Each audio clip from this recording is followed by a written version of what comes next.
Quelques points importants pour avoir accès à l'envers du décor d'une page Wikipédia. Lorsque je suis sur un article Wikipédia, en l'occurrence ici l'article consacré au mur de Berlin, je retrouve toujours trois parties distinctes.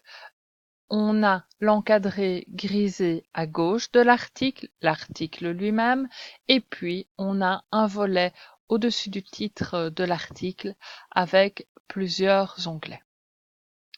L'envers du décor d'un article de Wikipédia, on peut y avoir accès de deux manières. La première manière, peut-être la plus simple et la plus rapide, c'est d'aller dans cet encadré grisé et d'aller chercher les informations sur la page.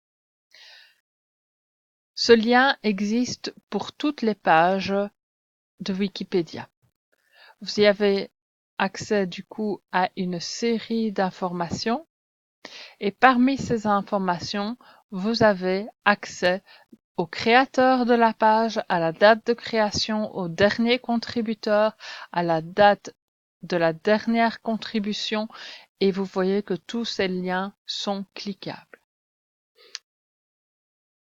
Deuxième moyen d'accéder à l'article et à son envers du décor, je suis bien dans l'article et je vais dans les onglets en haut à droite de l'article où je peux lire, c'est le cas par défaut, où je peux modifier rapidement l'article, c'est par exemple le cas lorsque je veux corriger une faute d'orthographe.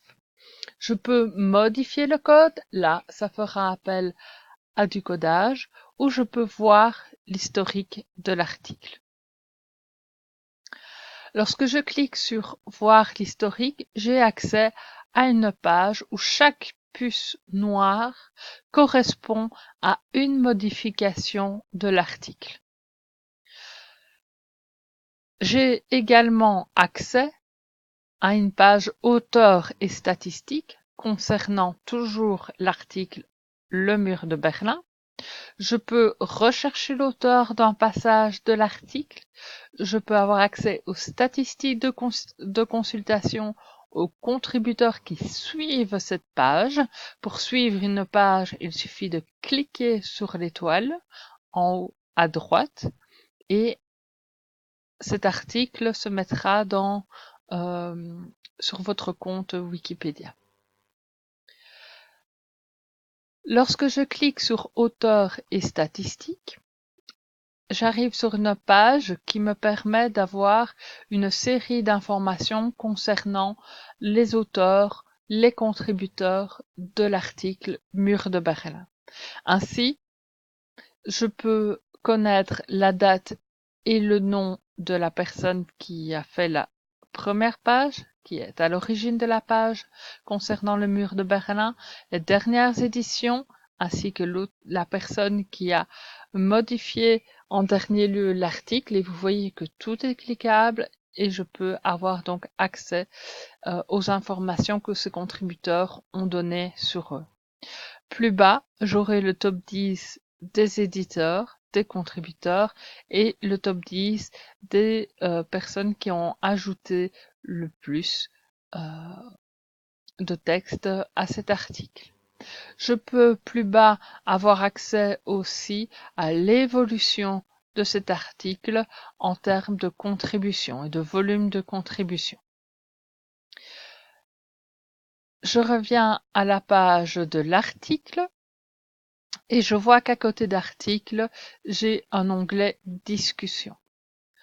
Cet onglet discussion, tout comme l'onglet article, on peut le lire, on peut en modifier le code, on peut ajouter un sujet et on peut voir l'historique. On peut également l'ajouter à sa liste de suivi. Cette page discussion est variable en fonction des articles que vous consultez. Vous n'y retrouverez pas toujours les mêmes informations. Dans la page discussion sur l'article Mur de Berlin, vous y trouvez par exemple un premier encadré qui vous explique que cet article est issu de la traduction donc ce n'est pas un original, d'un article allemand datant de 2005. Vous y trouvez également, et ça c'est valable pour tous les articles, son indexation dans les projets, ses notes de qualité.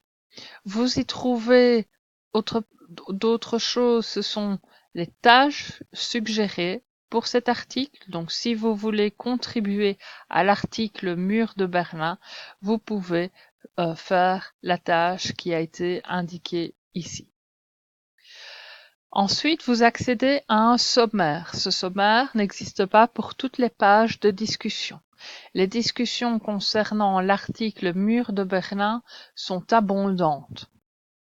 Elles ont donc été organisées en différentes thématiques sous forme d'un sommaire. Évidemment, tous les liens sont cliquables. Vous pouvez accéder à un objet de discussion en cliquant dessus.